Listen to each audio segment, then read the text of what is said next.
Hi, I'm Mac McCarthy, and I help people with their breakups. And today, it's the Night Owls edition, but for a lot of you out there, this might be the morning for you. I switch up the times to let everyone from the audience get a chance because sometimes it's too late for you to talk. So I'm doubling down today on my live streams. And this is something I've talked about before. I don't know if I've talked about it in the live stream, but it's damn important. It's damn important. And a lot of the people that have come on here before have been in a live coaching session with myself. They've been on the live stream. And so they get it. But the more stories I get sent in and the more I talk about people, this, I don't know, technique or strategy in getting to the bottom of your breakup, it's really sound. It's really important. And so the importance of writing your breakup story to me is kind of your first step. It is your first step. Because have you done it honestly? So first off, if you're going to write it and you're going to write it in your own words and you're not even going to maybe give it to me or give it to another breakup coach, write it just for yourself and just be honest for starters. Because a lot of times if it's friends or family members, you leave shit out. And I'll tell you why, because you don't want to share everything. There's some things you're embarrassed about. There's some things you want to be the hero in the story, or you want to be the victim. You don't want to just be, like some kind of boring story here. Whatever narrative you're running based on your personality and your perception, you're going to make it, the story is going to suit you in a lot of ways. And in some cases, if you're the victim or you don't feel good about yourself, you might be too hard on yourself. So the question is, do you like what you're reading? And for most breakups, you probably don't like what you're reading. But at the same time, if everything is your ex's fault, are you lying? Are you telling the truth? I've had people come back to me and rewrite their stories. I've had people come back to me and say, hey, I want to do another coaching session because there's some things I held back and I just want to be honest.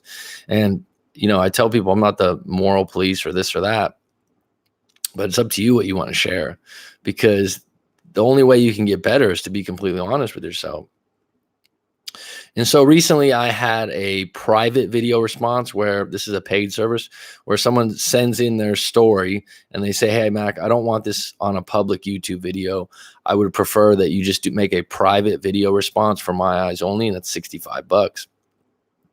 Every time I do this, people go, wow, this is really good.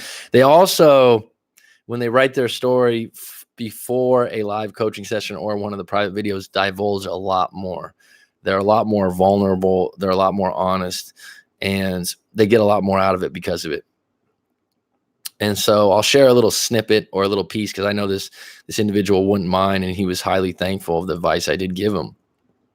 But one of the things in his story was, so he had broken up with his ex, and what happened was, I think they're in their early 20s. I know they're in their early 20s, right? So that's under 25, in between 20 and 25. And he said that they were going out with a specific group of friends, a circle of friends, and going out to the bars and, doing stuff on the weekends and whatnot together. And there were sometimes he couldn't go. And so his girlfriend would go out with that group of friends and he wouldn't mind. He had full confidence and wasn't a big deal. So, they had been together a year and a half, something like that. And so suddenly out of nowhere, she breaks up with him. And it kind of caught him off guard because their relationship he felt was pretty good. And then he found out pretty soon after that she pivoted out of that relationship into a relationship with one of the friends from the group that they hanged out with. And so he wrote this and he basically blamed all the friends in some way. And he basically alienated all those friends. And so in alienating all those friends, he had created a bigger situation than she broke up with me. Some of her reasons were she felt like she was holding back. She had a couple reasons, but maybe she was really interested in this other friend. I mean, she was in her early 20s, right? So this is when stuff like this happens more often than not.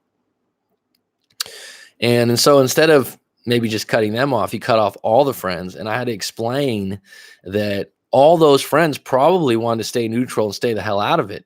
They weren't cheering on her to leave him. They probably were at a point where they were like, wow, this is kind of awkward. I don't want to take any sides. I don't want to get involved. And so he took it as that they were against him and basically created a worse situation because he wanted to blame them. And he felt like he was righteous in blaming him. And after hearing my reframe of the story or my idea, where I didn't necessarily say, hey, you're wrong here. I said, hey, why don't you look at it this way? If you were in their situation, not all of them were probably on deck with it, but they certainly weren't going to get in the middle of it if they were equal friends to both of you. And they weren't going to necessarily take sides. So just because they didn't do anything, they're not going to stop a new relationship. And there wasn't any evidence of cheating.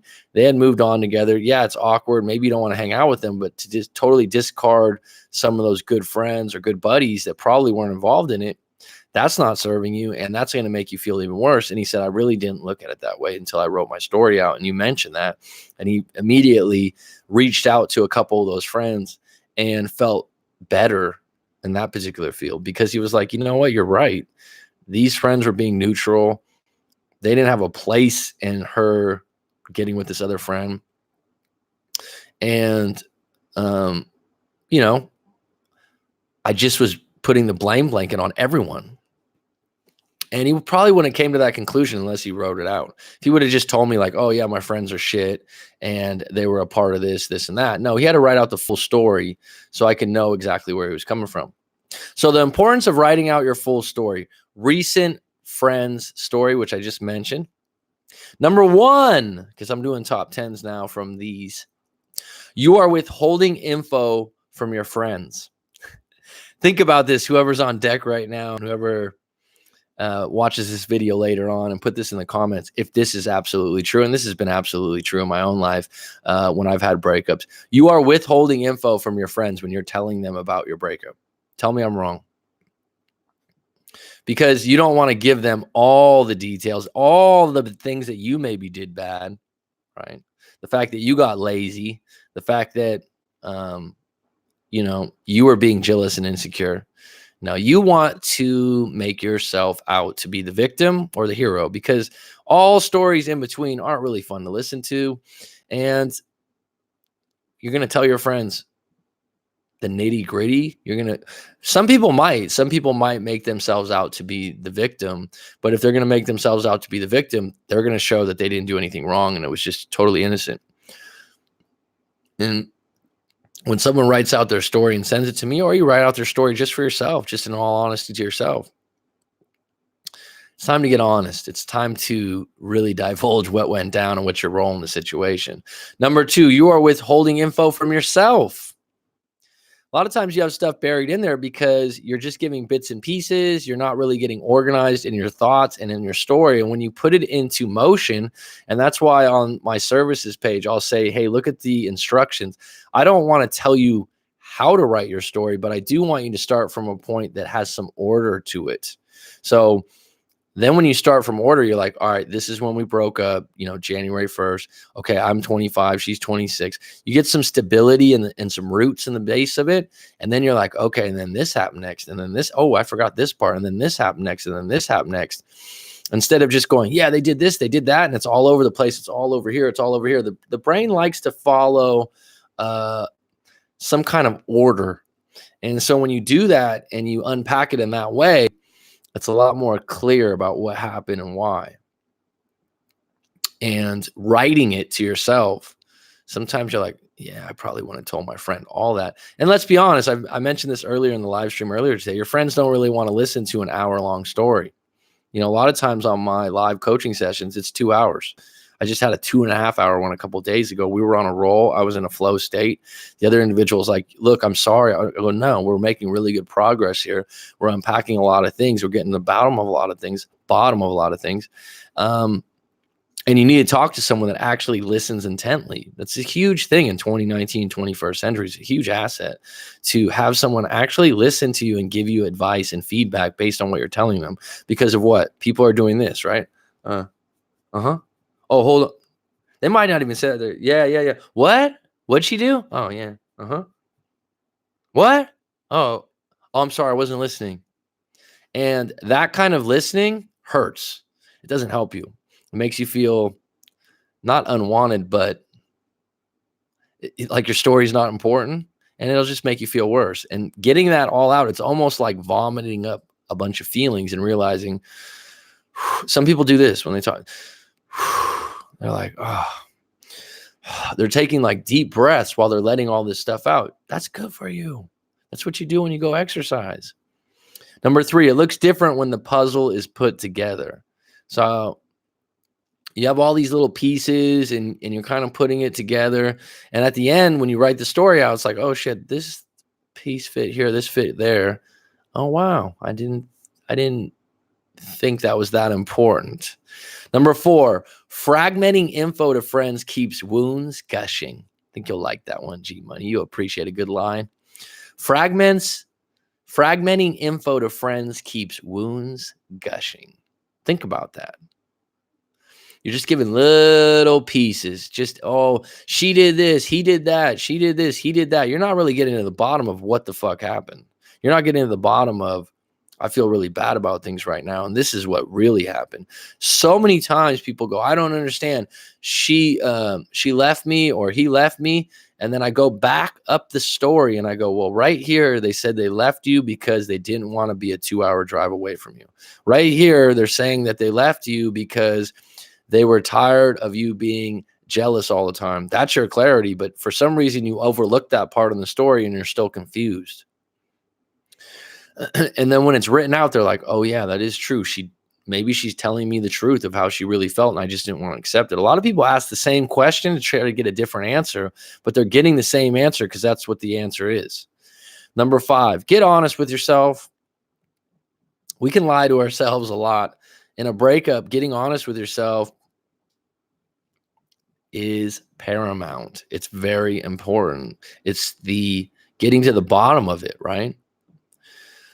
You may be, number 6, you may be looking at it all wrong. You may be looking at it all wrong because you're chasing a toxic relationship that never really served you, and you're constantly putting out fires, and you're constantly enabling an individual with depression and anxiety, an alcohol problem, someone that you really could never help, but you kept feeling like, no, if I leave, then they're not going to have anyone. It's just not a good relationship for yourself. So other times, let's say it's a 6-month or a 1-year relationship and you find out that they end up with a coworker. Well, I would rather find out 1 year in than 2 years in. You're looking at it all wrong, because if you prolong a toxic or twisted or bad relationship, the badness, the ill feelings are just going to get worse and worse. And that leads me to the next one. Reframe it. Number 7, reframe the story that you're telling yourself to serve you moving forward. And this is what I help out a lot of people. I'm not going to reframe it completely, but I'm going to say, wait a minute, did you look at this correctly? I've mentioned this one before. There was a lady a while back. We did a live coaching session,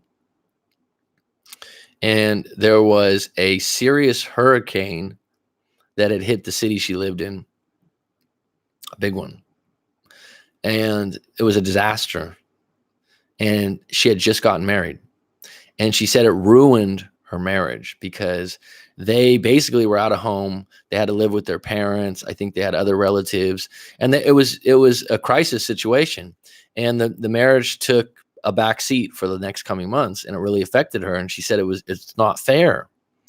And she said that, her grandparents were living with them. I think her in-laws were living with them. And it wasn't fun. And the way I reframed it, and she started crying, I said, wait a minute. I said, were you there for your community? She said, yeah, hell yeah, I was. She's like, it was tough. We were all out of house and home, and, we were in a trailer. We were this. I go, and even though your in-laws were a pain in the ass, were you there for them? She goes, yeah, hell yeah, I was. I go, well, you'll never regret that. Regardless of what happened in your marriage, that could have carried on or not carried on, but you stepped up to the plate when you needed to. Is that correct? And she started crying because she never looked at it that way. She would have had way more regrets if she would have said, "Oh, your in-laws can't live with me right now, even though they have nowhere to go, or your parents can't live with us. I don't like being around them." No, you're in a crisis situation. You got to take everyone in, man. You got to do what's right in the moment for human beings. And she's like, I really never looked at it that way. Man's search for meaning, Viktor Frankl. That's the whole point of the story. Find a meaning that serves you moving forward. Everything about your story is having some sort of meaning. And you can make yourself out to be the victim. You can make yourself out to be the hero, or you could make yourself out to be someone that found some kind of meaning that goes, you know what? I can live with that. I'm going to move forward. Number 8, the story you tell yourself is always true to you. Make sure it serves you moving forward. Because whatever you say in that story, whether someone agrees or disagrees, you're going to make it true.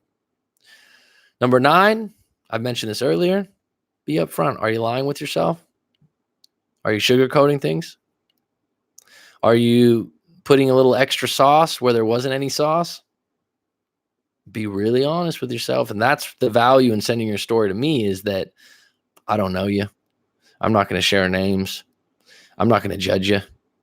And that's why a lot of people go to a therapist or a counselor, because friends and family will judge you on your past, and they're not professionals in the sense that that's something they like to do, to listen to you. They're going to project what's going on with them. And so for you to tell the complete truth, you need to be a bit vulnerable. You need to be honest. Number 10, the final one. Do you really not understand why you broke up? This comes up a lot. Do you really not understand why you broke up? Or you're just not listening?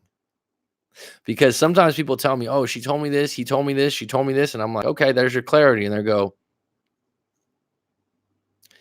they go, oh, yeah, that's right. Because you keep ignoring what they told you, and you're like, oh, well, that can't be true. I don't believe that's true. They didn't want to break up because of that reason. Is that what they told you? Yeah.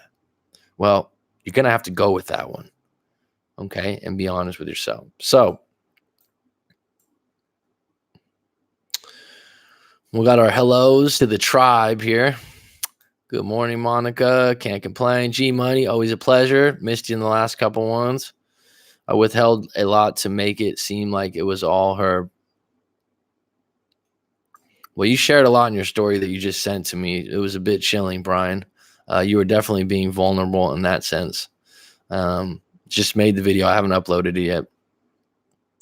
But I think you were honest with yourself, and you got to be accountable for what happened in that relationship. And I think you are. I think you are right now. So I for sure have kept my dirty relationship laundry from my friends. Yeah, we all have a role, my friend. We all have a role. And I'd add to that, when someone gets into like how bad, let's just get into this one, because this has happened before, how bad someone has treated them over 4 years or 5 years. What was your role? Accepting it? You had a role because you accepted that behavior, not once, not twice, maybe 3 times. So you created an expectation or a standard or a boundary, which the other person said, well, I know you don't like this, but you're going to accept it. I know you don't like this, but this is not going to affect us being together because I'm still going to get away with it. It's hard to tell a story in a certain amount of words. That's why live coaching is better. I know what you're saying, Monica, but actually, when you put too much extra sauce on it, I mean, the story, a lot of times when people write a long story, they actually repeat themselves over and over again with different stuff. So what I find is the people that do that, they think that their story is highly dramatic, and they think that their story is very different. And when I say, like, I've gotten stories with like 2,000, 3,000 words, and what happens is they just keep carrying on about the same thing. And so they're instead of realizing, hey, your relationship is this pattern where the real problem is jealousy and insecurity, and the real problem is someone cheated on you, rather than you going over that problem again and again, shortening up the story and actually getting to the point with some details, has a lot more value. When I read those stories, actually, sometimes it has value to that individual because they realize how repetitive it is or how much of a pattern they're running. Now, there's exceptions to that rule where there's, some dramatics within it. But a lot of times, the scenarios within the story are still under one umbrella, whether that's insecurity, whether that's dishonesty, whether that's I have a problem with the in-laws. I mean, let's put it this way. Let's say you have a problem with the in-laws.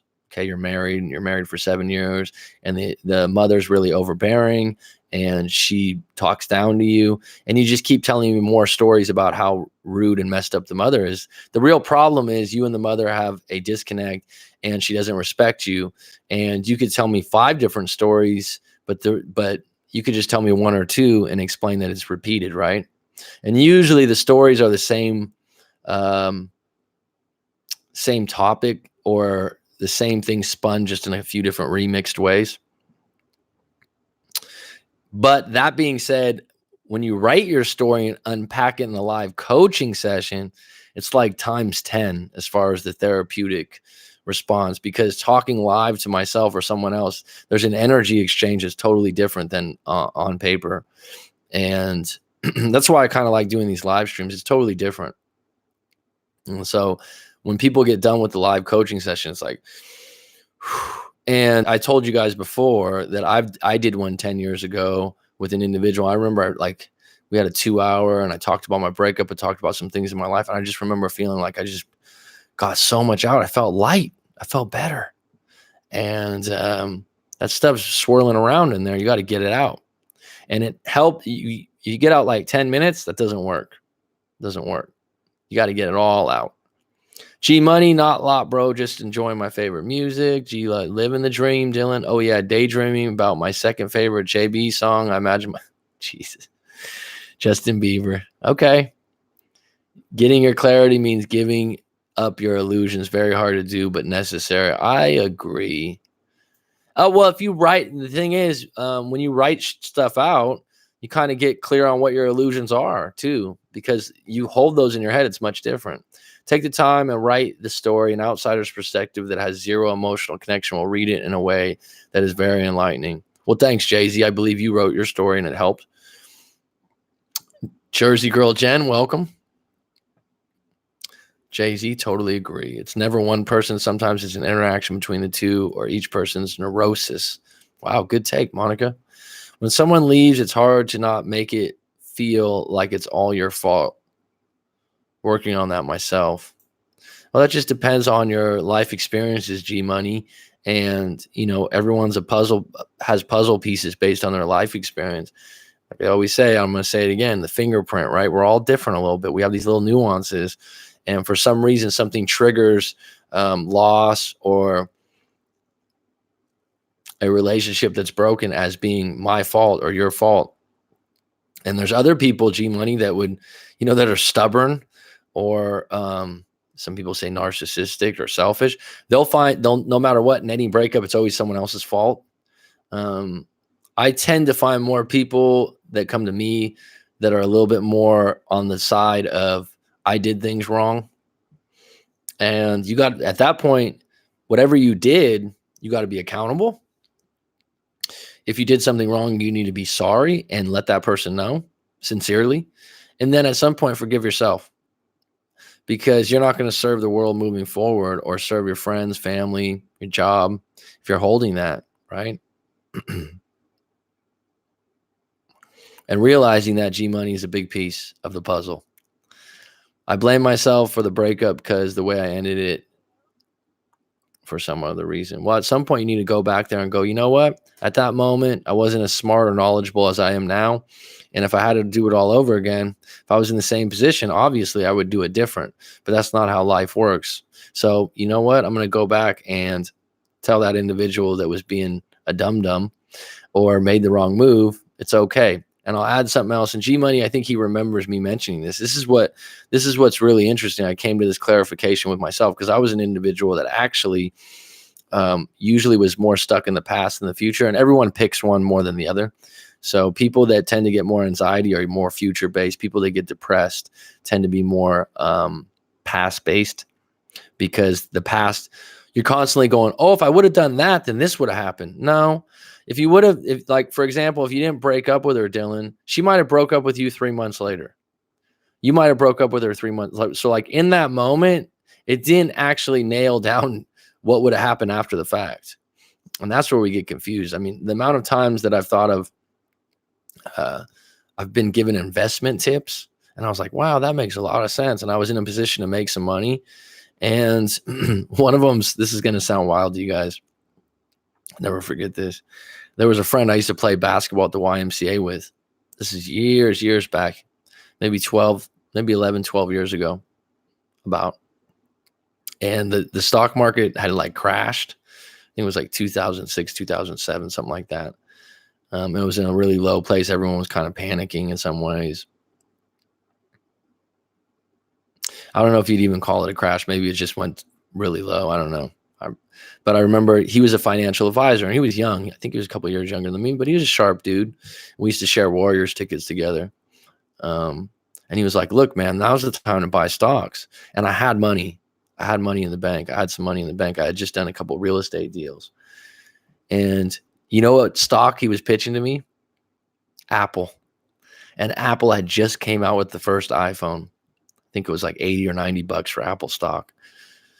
He was like, yeah, man, the way they're marketing and with the iPhone and all this stuff. And I was like, wow, that makes a lot of sense, man. And he's like, well, let's get together. We'll, buy this many shares and this and that. And it wasn't going to put me, I always remembered that afterwards. Like, damn, why didn't I do that? The thing is, I still could have bought the stock and sold it too quick. I could have still bought the stock, made a bunch of money and spent it on stupid stuff. So it wasn't guaranteed the result. I'm just assuming I would have hit it all right. And, I might have needed the cash later on and got out too early. I don't know. So looking back, that was one of mine that always comes up like, damn, why didn't I do that? Just because you didn't make the move at what you thought was the right time doesn't mean it wrote the history that would have happened after that. Because one decision doesn't necessarily set everything else in stone, right? And so what we have to come to the conclusion of is that actually all we have is the present moment. That's all we have. All we have from those past decisions is realizing, oh, what did I learn from that? Actually, if someone gives me some advice and I feel like it's really good and I have some extra money in the future, maybe I should take a go at it. I blame myself for the breakup because, okay, when I broke it off with her, I didn't know I was going to do it. And I expected her to break down and cry and beg me not to leave her. But this is interesting, Dylan, because I think a lot of people think that. They think when they break up that they're creating a situation where the other person will go, oh, no, don't leave. And if they don't do that, I've been in that situation actually before. That resonates, where I thought, oh, I'm going to be tough and I'm going to put them on the edge. And when it doesn't go your way, it's kind of like an ultimatum. You're like, wait a minute. I thought they would swing that other way. That's clarity. And that's actually clarity in you realizing, wait a minute. I've just realized, I was watching this book review on Joseph Rodriguez's channel. What is it called? Consciousness. David Hawkins is the author. I'm drawing a blank. But when you want something, how many times are you leading with force? And I'm not talking about physical force. And that really resonated with me. When you try to force someone into something, especially as an adult, it doesn't usually work in your favor. And by you, saying like, oh, me breaking up with this individual and putting them in a corner or in a bad position, they're gonna fold. Actually, if they did, it probably won't last very long, and they'll probably resent your ass. Billing not to pry, but didn't it hurt your ego that she didn't beg you to stay? Also, I didn't break it off in front of her friends. I pulled her aside, but I guess it still counts. I have a lot of pride that I didn't beg or be a baby at all. I said, if you're done, then you're done. Do what you got to do. I talk a lot about being hurt and it was tough, but I was like you, G Money. I was like, I'm not going to, you know what? I didn't beg and plead. I didn't. And I'm not saying I'm better than anyone, but that was just how I was. I had some pride about it. But when people tell me that they've done that, I understand you're in the moment. We had one last chat when we had a breakup, a couple of them. But after like that chat, it wasn't like, oh, I'm going to come back. I never was like, let me get some roses. Let me overcompensate. It was like, no. Gee, no, I slowly started to lose the feelings for somehow ours LDR. Okay, folks, thanks for being on deck today. This is kind of a different time than I usually come on, and was hoping to catch some people that don't usually get the opportunity because of the time zone issue, but everyone's different. Thanks for the likes. Let me know if you have any specific questions, those who are on deck or those who are listening. If you are driving, which some people tell me sometimes, I'm in the car. Do not text and drive.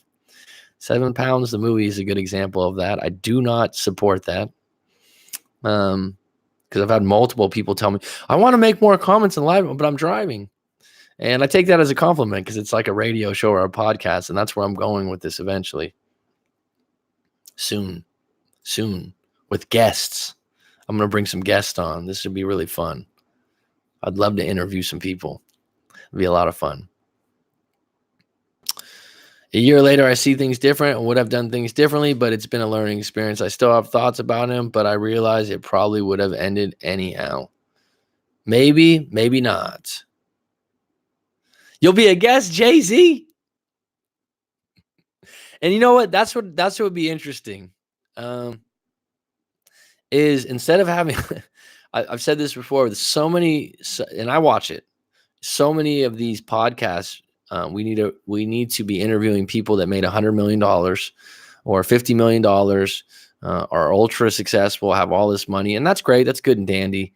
But how about interviewing JayZ, who's an open book, been married 15 years and a girlfriend for 3, and let me see if I can pull some nuggets from him.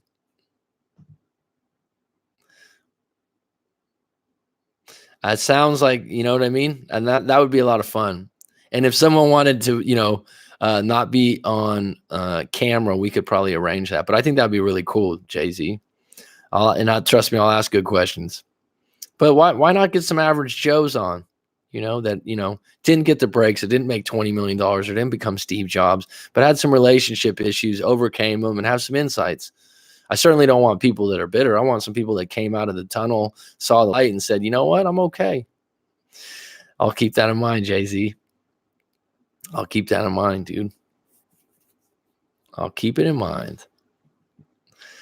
I got to get it on deck. I've made some improvements, even though this room's not as cool as my office is. It's funny because it literally is cooler because their air conditioning in here is better. That is what's on the plate. Thanks, G Money. Time is a healer. Time is a healer. I think people really want to speed things up and, take a magic pill, and that's not going to work. That's not going to help you. I felt like love had no point or meaning behind it after that. Did you ever feel that after any of your breakups, Mac? Felt like love had no point or meaning behind it. Well, that's a deep fucking question.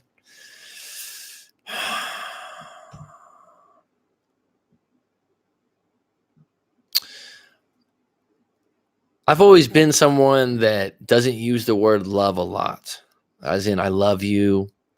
Maybe that surprises some people. To be in love or to use that word, I'm guarded with it a little bit. And it's because of the way I was raised, we just didn't use it a lot. But I didn't feel like love had no point, to answer your question, or meaning behind it. I didn't feel that way. I felt in the breakups I had more like the circumstances at the time weren't fair, or especially the one that I had like a lot of trouble with. I was being a bit of a victim, but I didn't feel like, oh, love has no point, because I'm not a romantic by nature. So to me, that wasn't the narrative I was running. I didn't feel like, oh, I'll never love someone again. It was a variety of different feelings. That goes down to what you believe love to be and your interpretation. As I said, everyone has a different interpretation.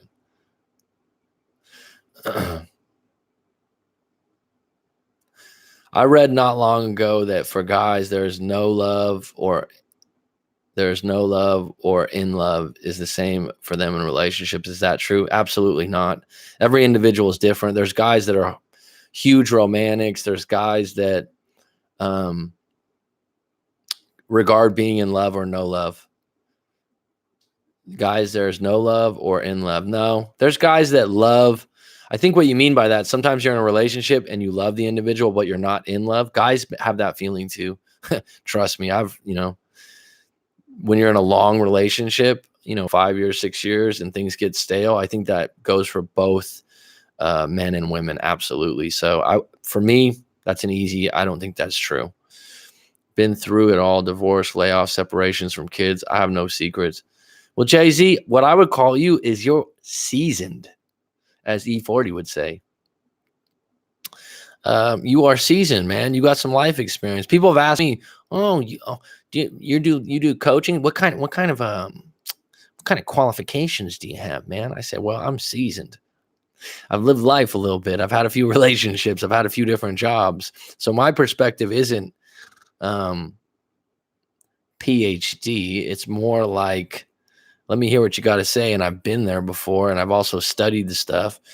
And I'm not going to sit here and beat you over the head with a psychology book. And what I've found from other people that go through those venues is people have a really specific set of standards that they follow that a book or class taught them, which is fine if it's useful and helpful to you. But what I would like when I deal with someone is someone that has some life experience, someone that's worked a few different jobs, someone who's been down in the dumps before, someone that's been low on money, someone that, has been a little up and down in their life.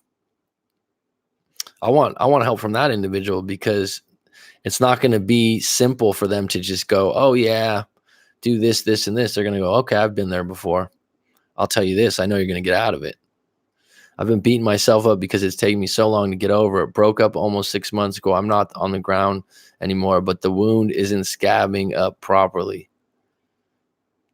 Mac has a great point that everyone's definition of love is different. For some, it's just a feeling. For others, it's a daily unconditional commitment. Absolutely, dude. And even, there's a mosquito in here. Sorry, guys. How different are those perspectives? And then within that sphere, there's way more different perspectives of what love means to an individual. And so whenever someone brings up that word, which holds a lot of power, some people, psychopaths, they don't have any love. And it has to do with however someone was raised, right? And it gets really difficult because someone regards, "Oh, love is this." Well, that's what it is to you. And so it's best when you meet someone that holds love in the same regard or elevates your level of love or giving. I've had a couple of girlfriends that have had made me more affectionate or more loving just based on their level of love for me.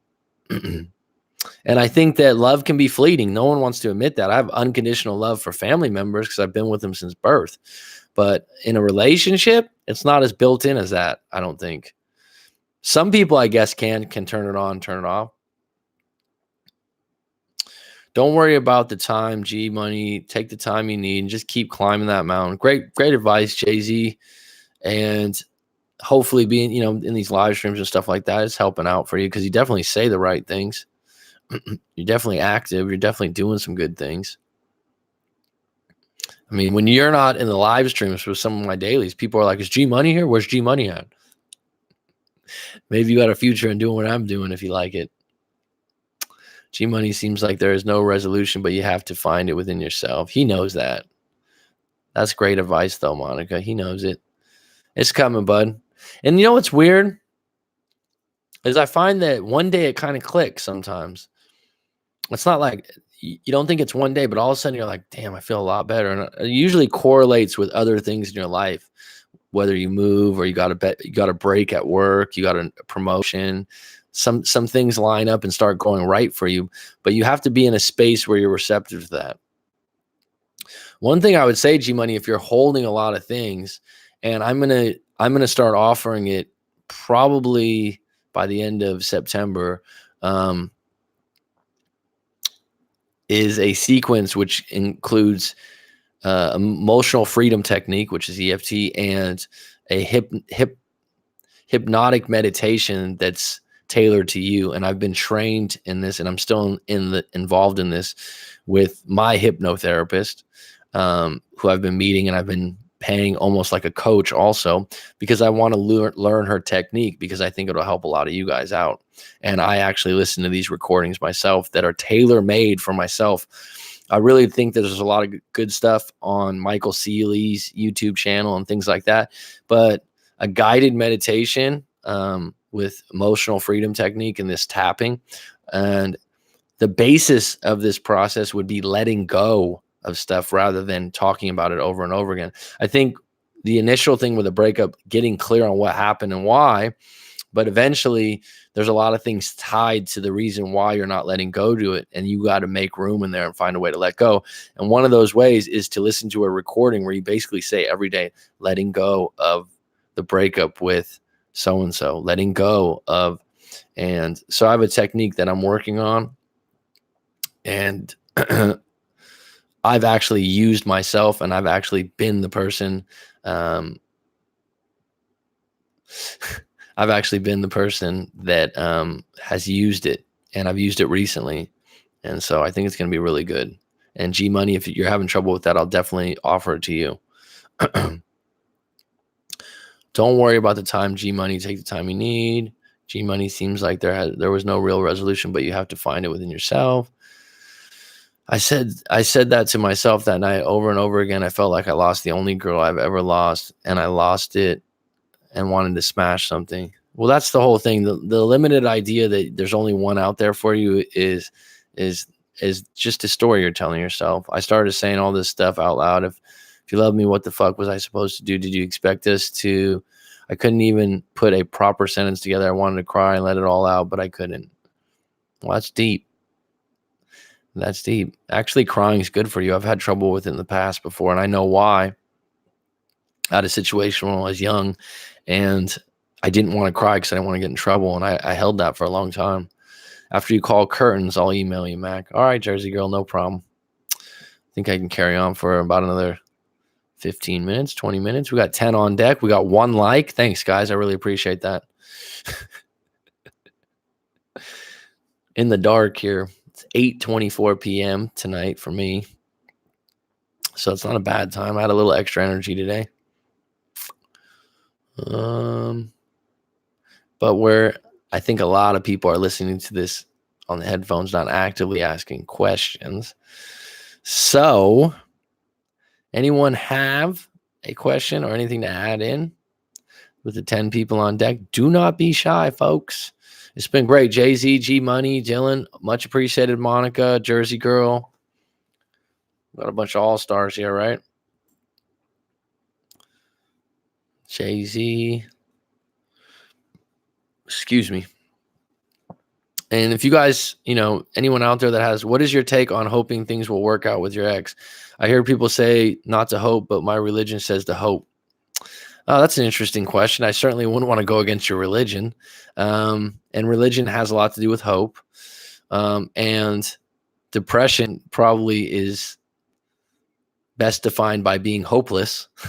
So I can see where you can use that word. That's something I do say. I just don't like the fact that you're hoping for another individual to change their mind, and there's not a lot of power there. What I would rather you do is somehow have enough strength to channel, whether that, if you're talking about religion and you're praying, to pray for yourself. Because in a lot of cases, the reason why the relationship or the person is not getting back with you, it's not because you're a bad person. It's because it's not going to work and they have other interests. And so it's not, when it's two different people, you can hope to get a Mercedes 500 SL. I don't even know if that's still a car now. That's an old model. You could hope to get something like that and really want it, but to actually hope to get a person to like you, I think is limited. To instead focus on, you know, if you're going to pray, if you're using a religion, or use affirmations, which is very similar without religion, it's better to go with where you have the most power and control and work on yourself. And that's at your highest level. That's at your highest level of attraction. And you sitting by and hoping and not being accountable for what you want to work on, which has nothing to do with your ex, isn't going to fix the relationship. If they just come back and things about yourself that made you highly insecure because you guys broke up, I don't think that's going to serve you. I don't believe so. Jersey girl, my religion talk about that in marriage. Okay. And I understand religion is a sensitive thing. So if that's something you want to stick to, I'm not going to tell you not to. That's not my approach. If you want to pray for them as an individual to wish them well, I don't have a problem with that. If you want to pray that one day you'll get back together, I don't have a problem with that. But what I would say is just to sit there and hope things will work out with your ex. There's an expiration date on that, and you're sticking yourself in neutral with the rest of your life. And if that person's been clear, like saying, I just want to be friends, well, you got to take their word for it and accept that in the moment. It's funny because I fell asleep right after your last live stream. Now I wake up to another live stream. Yeah, I'm doubling down, Daniel. It's been a good day. I've got a lot done. I felt like I still had some juice, some gusto, and I said I had a late coffee today, which I usually do not do. Around 3:30, I had to get a lot of emails out. I had followed up with a couple of people I did live coaching sessions with, where I do notes and review of. And so I said, you know what? I was like, let's get a live stream in and see if some of these people that don't usually get on can get in. I'm sure I cried myself to sleep that night. Will saying, I love you, blank, not saying her name. Well, a lot of people before and after you have gone through the same thing and will go through the same thing, and they come out of it, bud. Dylan. Oi.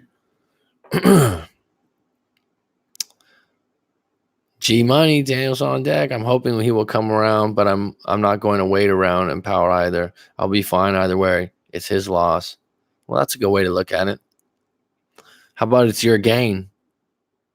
How about it's your gain that you're not with an individual that doesn't value you in the way that you value them?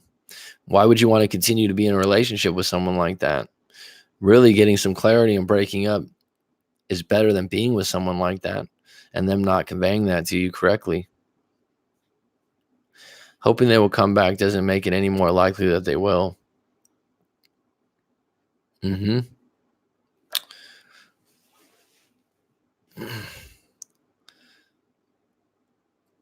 Yeah, it's an interesting question, the hope, right? You hope you'll feel better, right?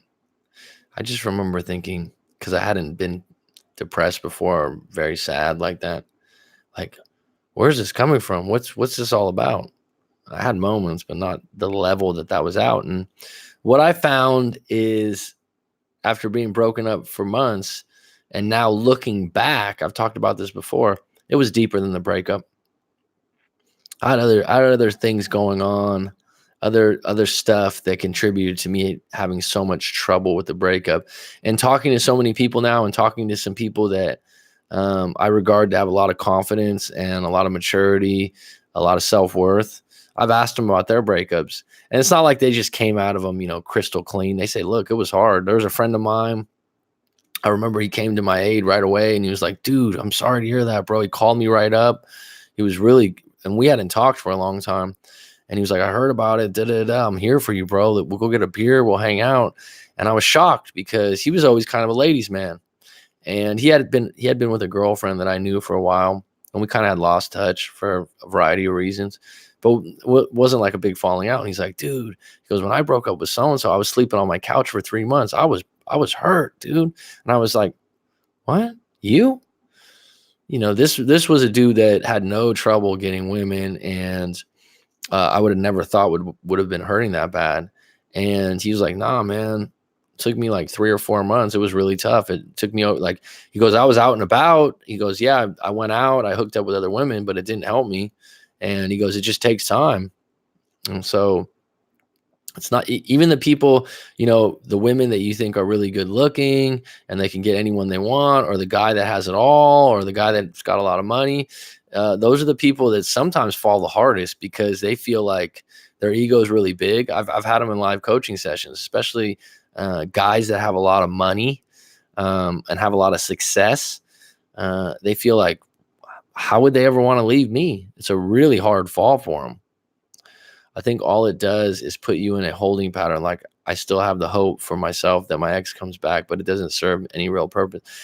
And you talk to people and you hear stories on YouTube and you hear stories out there. And most people always say, once I kind of just moved on and came to the realization that it's time to move forward, that's when someone reached out. Now, I don't like telling people that, but that's usually what it is. I don't necessarily felt like that happened to me. I did have exes contact me later on, but whether that means they come back to you, no, they're fishing. But you won't want to live your life that way. I got over her fast, though. For some reason, I felt like I shouldn't have asked her out, even though I loved her and had fun times. What will we talk about in our men's groups is just climbing that mountain and making it to the top. They will either join you and you'll both be strong, or they won't and you'll be at the top. Good point. That's a good way to look at it. I like that frame. Mac, do you believe there's a certain order to things? Like, you meet certain people for a reason if they are fleeting? I don't know what you mean by if they are fleeting. Do you believe there is a certain order to things? I believe in karma.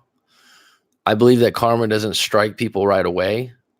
But I believe that if you continue to do bad and do wrong things, that you will be corrected in some way, whether that's the universe or whoever. I think you do meet certain people at the right times. When you're in a good place, you definitely meet more good people. And whenever I do believe that this law of attraction has been stretched out and pushed around in different ways. But if you are extremely focused on this doesn't work in the sense of an ex so much, but you're extremely focused on making money or doing a certain job, then people will come around you that will help you in that particular thing. Like I said, I don't know what you mean. Like, you meet certain people for a reason, even if they are fleeting. So in other words, if you meet someone just for a short period of time, there's a really interesting book that I read a long time ago. I was just in a library. This was during my breakup gray area. And it said, when God winks at you. And it had these stories of coincidences or synchronicities that were just amazing. Just amazing. Like, how did that happen? And the guy was calling them God's winks. And one of the stories was, and I remember I liked reading stuff like that because it made me feel like good stuff happens in the world. And I've told people before, like chicken soup for the soul stories, feel good stuff like that when you're really down. You don't want to watch, bad stories. It's not going to make you feel better. But in this story, when God winks, this guy was telling the story. He had worked in TV, and I think he wanted to be a broadcaster or a newscaster or something with radio or TV. And he had some problems at home. He was low on money. And this is the days when people used to hitchhike, from what I've been told, I never was in those years. I mean, I used to see people hitchhike when I was a kid, but it wasn't as common, I guess, as the 50s and 60s. My dad said everyone used to hitchhike. And anyways, he said he's hitchhiking and someone pulls over, gets in the car, and the guy's like, just because it's like, that's a big coincidence, right? And I feel like when you're on the right path, there's little breadcrumbs that go get thrown your way. And the only thing that keeps you from that path is uncertainty and all the noise around you. And so things start to go really well when you're doing the right things, I think. I certainly feel like that with breakup coaching. When I talk to people, people give me feedback on what I'm doing. Some people regard like the views and the subscribers as being the scorecard, and I don't. To me, it's the feedback from the individuals that actually do live coaching sessions, people in the live streams, people that I read their story for them as individuals. Because really, the best way to help people is probably individually, because the problem is all this general information everyone gets. That's not going to help you. I guess that was a damn long answer, Monica, but thanks for asking. Yeah, it is cool you do that, JayZ. I definitely think that Monica, I was with my ex-husband for 9 years and have 2 kids with him. And 2 weeks after he left, I was over him. I think he was there to teach me what not to deal with. That's a great way to look at it. Okay. I know looking back at my breakup, I'm like, all that shit that happened to me then, some of these missed opportunities I talk about financially and different things. And then I look at where I'm at right now, and I'm damn happy and satisfied with where this breakup coaching is going and the channel and associating with you guys on live streams. And without my experience and without that, I guess that pain, I wouldn't have been able to do what I'm doing now. I think for me, they've always acted as mirrors for me. That's good. I think some are there for good and others are there to teach you a lesson. There's certainly times when you're not doing something right and you're like, it keeps coming back in your head like, don't do this, don't do this. I mean, they are long-term.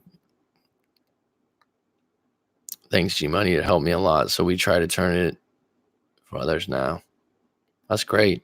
You know, it's a really interesting book. If you like that, JayZ, it's entertaining too. And he was in a men's group and stuff. The book, The Truth. Great storytelling. Also want to pick your brain on the vacation over that way. Okay, you're allowed to do that. Yeah, The Truth by Neil Strauss. Check that out, JayZ. It's a fun read. But he's in a men's group and he was a sex addict is what he is. But unpacking the reasons for it is really interesting. You know, his childhood and all that stuff. He divulges so much stuff about his reasons for seeking that. I would say have faith that you'll get back to your best, get back to yourself, that you'll things will get better. I remember because I've had a few jobs since I was young. And whenever you start a new job, it always sucks. And I remember always telling myself, like, it's going to get better in 2 months, 3 months. You're going to pick this up. You're going to be able to do this. And it's kind of like a breakup. It's not as easy because you're more emotionally connected, but you're like, you definitely have to go. Like, I'm going to get better from this. I'm going to come out of this okay. I'm not going to feel like this forever. I've been through this before. And that's why the first one's really hard. I feel like I've been going all in on self-improvement, but my juju hasn't turned around. Just got to be patient. That's your self-conscious stuck in a spot, G-Money. And I've realized that in my own journey. Your self-conscious is huge, man. G-Money, I would consider looking into hypnotherapy in person. Some are good, some are bad. Cincinnati, I certainly might have them. I have a lady that she's in San Francisco. She could probably do it. Well, I know she does it by video. I would look, if you're stuck, then there's something in your subconscious that keeps stopping you. I didn't do the self-improvement for my ex, but part of me is bitter that they don't get to see me at my best. It's a journey. Here's the thing, though. You're not going to meet, someone really good, or as Corey Wayne, knocks your socks off. It's, 1 or 2 of those come along once a year or once every 2-3 years. It's not like they just show up every day. And so when you are at your best and you do meet that person, I remember thinking like, oh, I'll never meet someone like my ex. And the girl I met after that was better for me in a lot of ways. And it didn't work out for a variety of reasons, but I was able to find someone that was highly attractive, a really good person. And at the time I was like, this is a better girlfriend. And it took me a year and a half,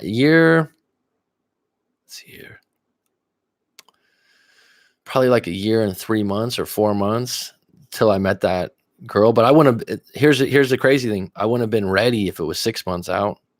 I want to have the juju, if you will. I want to have the gusto or the juice to entice a woman of that quality.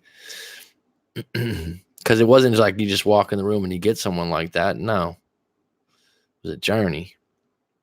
I didn't do this. Okay, I'll email you, Mac, and try to set something up. Also want to pick your brain about a vacation over that way. Yeah, I would definitely do the vacation, bud. You can't miss there. It's paradise. Have you guys ever seen the movie The Beach? That's like that specific location is a jet boat ride of about, I don't know, an hour and a half. Is that crazy? Well said, Monica. Have faith, not hope. I feel like I could stay on these live streams all days, but I always have a very annoying friend wanting to talk to me. Well, that's a good problem to have. Speaking of Corey Wayne, I really liked the video you did on his principles. I wish I had saw that a few months ago. Well, that's nice. Someone wrote, I don't know if I told you guys this already. I might have mentioned it in another live stream.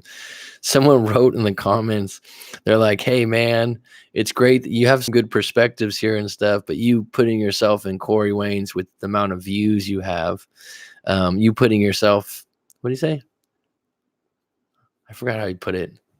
Like, you're not there yet with the amount of views you have. It's like, people are so funny about how they judge material or the validity or the power of the information based on how many other people have seen it. It's like, say it's good or say it's bad, but the idea that, oh, because Corey Wayne has 200,000 views on one of his videos and I have 2,000 or 1,000 or 3,000, the information's the information. JayZ had a good point a while back about how our time frames for these things are all whack. It can take months or years for emotional situations to change, not weeks or days, like some think. It's true, but G Money and right now there's something in your subconscious, and I would say that, and I've experienced this myself, and this is where people hit rocks or rock walls, is sorry, I was just reading Monica's things. This is why the live stream's throwing me off for a moment. Hypnotherapy or daily affirmations. I know, maybe, I'm not saying you personally, but creating really good daily affirmations that are tailored to you, it works. I just recently, like I said, created a tape that I listened to. Not a tape. We don't even have tapes anymore. Recording. That's when you know you were born in the 80s. Oh, I listened to a tape. They don't have Walkmans anymore, Mac. It really helps, because the repetition is what put you in that state. Because whatever happened to you when you were a kid, that was just the first thing, and so that stayed in there. One thing that helps, I have this series of questions, and I only share them with live coaching sessions. I got to hold some things back. And it's not the questions that I send people in a PDF. It's a different set of questions, and it's a set of questions that gets you to the root. And every time, I just recently did it in a live coaching session, the guy was like, well, actually, when I was in fourth grade, I got straight A's, and my dad was like, it's not good enough.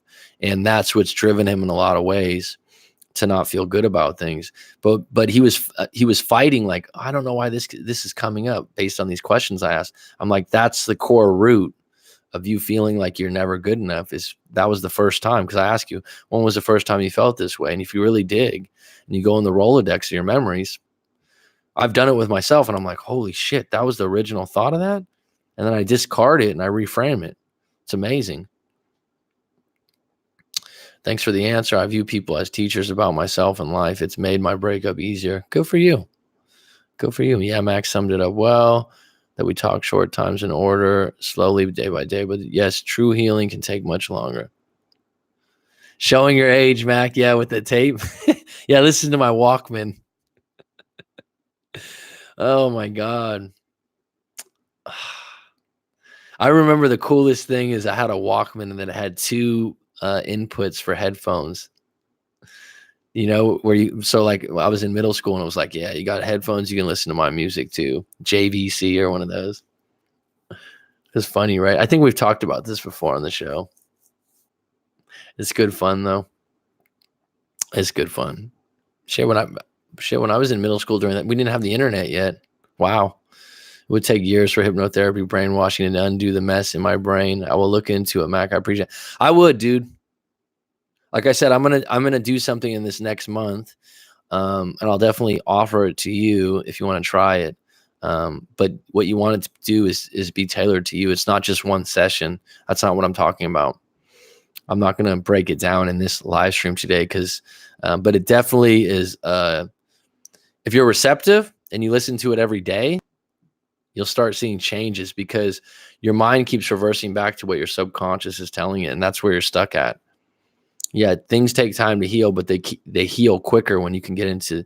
Have you seen anything with Bruce Lipton? Because I know G Money, you watch a lot of different things. Bruce Lipton has a great thing on YouTube about this.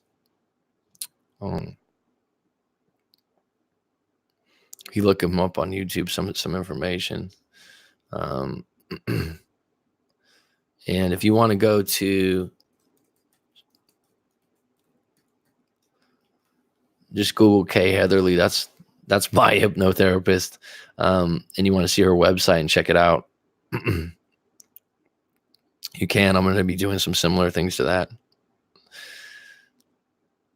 It's funny because they had Mike Tyson was on Joe Rogan, and Mike Tyson was like his customato, his original coach or trainer had him hypnotized, and Joe Rogan's like, "What do you have you hypnotized?" And he's like, "To eat people, to destroy them." Joe Rogan's like, "Did they ever take that program out?" He's like, "No." And he was like, "That's why I don't like training or getting in that mode anymore." It's crazy. A good hypnotherapist, man, it's big. It's big. They get in there and they rewire things, man. Any questions? I think I'm going to sew this up. This has been really good. It's good to hear from you, G Money. I haven't seen you for a few times. JayZ, always a pleasure. Jersey Girl Jen, JGJ. I don't think there's many closing questions here. We had a quaint little live stream here. We set at 7 or 8 people. It's been lovely. It's been outstanding. It's been special. It's been good. A little bit of the usual suspects here, but that's great. I appreciate you guys. I really do. And I think these live streams are helping everyone around. So I'll close it off on that level. Jersey Girl, curtains.